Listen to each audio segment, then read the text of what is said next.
وبركاته.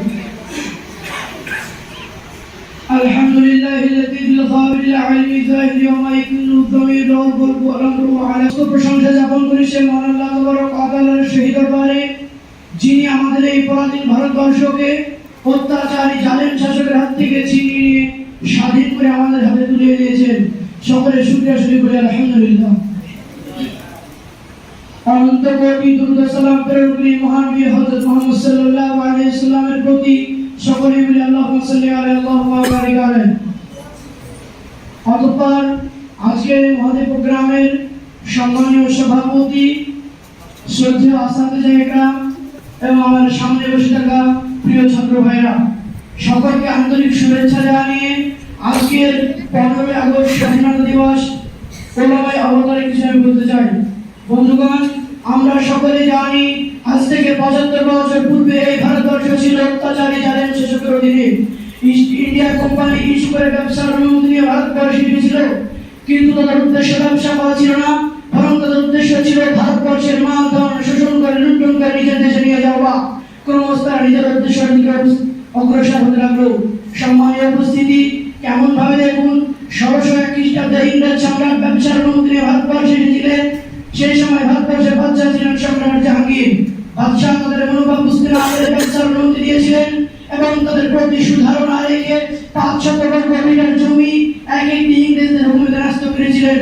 কিন্তু তারা যে বেঈমান বিশ্বাসঘাতক নবগ্রাম বাদশাহ জানতেন না, ক্রমশ তারা ভারতবর্ষকে কাজা করতে আরম্ভ করে দিল। 1717 খ্রিস্টাব্দে মাইসুর নামক জায়গাকে আয়ত্ত করে নিল। আর 1740 থেকে 1757 খ্রিস্টাব্দে 23 জুন পলাশীর যুদ্ধে নবাব সিরাজউদ্দৌলাকে পরাজয় করে সাম্রাজ্যবাদী ব্রিটিশ অধিকারী হয়। এইভাবে তারা আস্তে আস্তে ভারতবর্ষকে আপন অধীনে করে নিতে লাগলো এবং তারা ভারতবর্ষের টাকা পয়সা শোষণ করে লুণ্ঠন করে নিজের দেশে নিয়ে যেতে লাগলো। ভারতবর্ষের মাল শোষণ লুণ্ঠন করা তারা খ্যাত হয়নি, বরং ভারতবর্ষের মানুষের প্রতি অন্যায় অবিচার অত্যাচার শুরু করেছিল। প্রতি দাঁড়ি পিছু 250 টাকা করে বসাতো আর নির্যাস করতে বাধ্য করেছিল এবং ব্রিটিশ সরকার ঘোষণা করেছিল ভারতের মানুষের জন্মগত হিসেবে ভারতীয় এবং নিয়ম নীতি কৃষ্টি কালচার হবে ব্রিটিশ, আর ভারতবর্ষের মানুষদের কোনোদিনও ধর্মীয় স্বাধীনতা দেওয়া হবে না। সেই চ্যালেঞ্জের মোকাবিলা করতে বিশ্ববিখ্যাত পণ্ডিত দার্শনিক হযরত মাওলানা শাহ ওলিউল্লাহ রাহমাতুল্লাহ আলাইহির সুযোগ্য পুত্র শাহ আব্দুল আজিজ দেহলভী রাহমাতুল্লাহ আলাইহি জিহাদের ফতোয়া উচ্চকণ্ঠে ঘোষণা করেন। তখন সম্রাটবাদী ব্রিটিশ ফতোয়াকে বাজেয়াপ্ত করে এবং তখন শাহ আব্দুল আজিজ দেহলভী রাহমাতুল্লাহ আলাইহি প্রকাশ্যে ঘোষণা করলেন, আমরা পরাধীন হারাম পরাধীনতার বিরুদ্ধে স্বাধীনতার উদ্দেশ্যে ব্রিটিশ সরকারের বিরুদ্ধে জিহাদ করা ধর্মনৈতিক এবং ধর্মনৈতিক কর্তব্য। তখন থেকে শুরু হয়ে গেল সম্রাটবাদী ব্রিটিশের বিরুদ্ধে জিহাদ।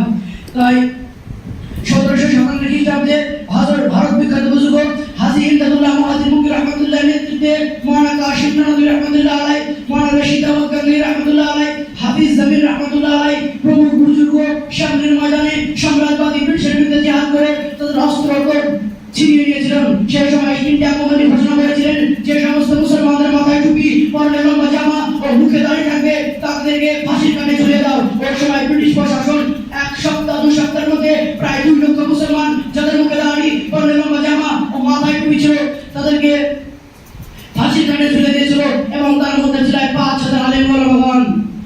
এই নিপীড়িত উৎপীড়নকে সামনে রেখে সম্রাটবাদী ব্রিটিশ শাসকের বিরুদ্ধে বিখ্যাত পণ্ডিত হযরত মাওলানা ফজলুল খায়রবাদী দিল্লির জামে মসজিদে 300 ওলামাগণকে নিয়ে স্বাধীনতার উদ্দেশ্যে জিহাদের ফতোয়া ঘোষণা করেন এবং একাধিক পুস্তক লিখে দিলেন।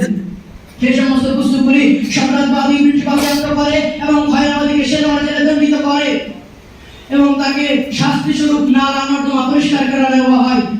খাতা কলম না পাওয়ার কারণে লেখক খায়রবাদী জেলের বাংকারে বসে কাপড়ে কাঠ কয়লা দিয়ে আরবি ভাষায় ব্রিটিশের বিরুদ্ধে অর্থাৎ ভারতীয় বিপ্লবী বিষয়ে আশাওয়াতুল হিন্দ নামক এক কিতাব লিখেন। জেল থেকে মুক্ত হওয়ার পর একটি লোকের মাধ্যমে নিজের পুত্রের কাছে পাঠায় এবং তার পুত্র সেটা অনুবাদ করে জনগণের সামনে প্রকাশ করতে থাকে এবং খায়রবাদীর জেলে মৃত্যুবরণ করে এবং তার সেখানে সমাধি শেষ হয়। বন্ধুগণ,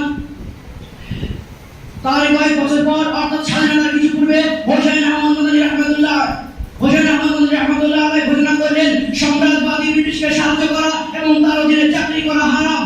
তখন ব্রিটিশ শাসনের পক্ষ থেকে হোসেন আহমদ মদনী রহমাতুল্লাহ আলাইহিকে গুলির অর্ডার দেওয়া হয়। আর কিছুদিন পর কারাচিতে বিশাল সমাবেশ বিশাল প্রকাশ্য সমাবেশ ডাকা হয়। সেই সমাবেশে হিন্দু, খ্রিস্টান, জৈন ধর্ম, জাতি, ধর্ম, বর্ণ নির্বিশেষে কম বেশি কয়েক লক্ষ জনগণ হাজির হয়েছিলেন। প্রত্যেকটি মানুষ জানেন হোসেন আহমদ মদনী রহমতুল্লাহ আলাইহি সেই সমাবেশে উপস্থিত হবে না, কেননা ব্রিটিশ প্রশাসনের পক্ষ থেকে তাকে গুলি অর্ডার করা হয়েছে। কিন্তু বড় আশ্চর্য ব্যাপার, সমাবেশ শুরু হওয়ার কিছু পূর্বে হোসেন আহমদ মদনী রহমতুল্লাহ আলাইহি জানের পরোয়া না করে কাপড়ের সঙ্গে নিয়ে কবিতা পড়তে পড়তে স্টেজে উঠছেন। लिए फिरती है बुलबुल चोंच में लेकर गुल शहीद नाज की कहा, अंग्रेज को खत्म करके कहा, खुलो ना समझकर मुझे भी बर्बाद ना करना, हम किसी के बनाए हुए हैं। হোসেন আহমদ মদনী রহমতুল্লাহ আলাইহিকে দেখে প্রত্যেকটি মানুষ আশ্চর্য হয়ে গেল এবং হোসেন আহমদ মদনী রহমতুল্লাহ আলাইহি সম্রাটবাদী ব্রিটিশের বিরুদ্ধে বক্তব্য শুরু করলেন। তখন চতুর্দিক থেকে ইংরেজ সম্রাট অর্থাৎ ইংরেজ প্রশাসন হোসেন আহমদ মদনীকে গুলি করতে আরম্ভ করে দিলেন। হোসেন আহমদ মদনী রহমতুল্লাহ আলাইহিকে আল্লাহর কি কারিশমা, একটি গুলিও হোসেন আহমদ মদনীকে লাগেনি। হোসেন আহমদ মদনী রহমতুল্লাহ আলাইহিকে সম্রাটবাদী ব্রিটিশের বিরুদ্ধে জিহাদ করার কারণে, হক উত্তরণের কারণে গুলি দিয়ে না পেরে কারাগারে সরকারিভাবে মামলা চালানো হয়। ওই আদালতে হোসেন আহমদ মদনী রহমতুল্লাহ আলাইহি 4 বছর কারাদণ্ডে দণ্ডিত হতে হন।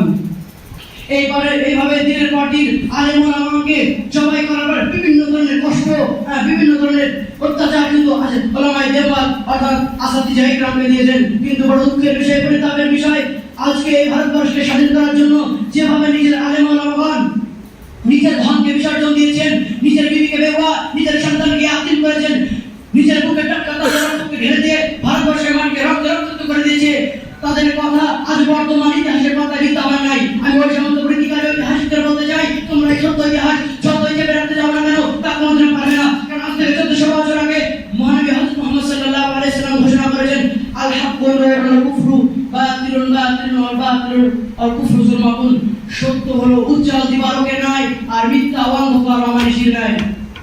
তাই অন্ধকার কোনো দিবালোককে গ্রাস করতে পারে না, কিন্তু দিবালোক অন্ধকারকে গ্রাস করে নাই। তাই এই সত্য ইতিহাসকে আপনারা মিথ্যা ইতিহাস দিয়ে যতই চেপে রাখতে চান না কেন, তা কোনোদিনও পারবে না। এই সত্য ইতিহাস একদিন না একদিন প্রকাশ পাবেই পাবে, ইনশাআল্লাহ সুম্মা ইনশাআল্লাহ।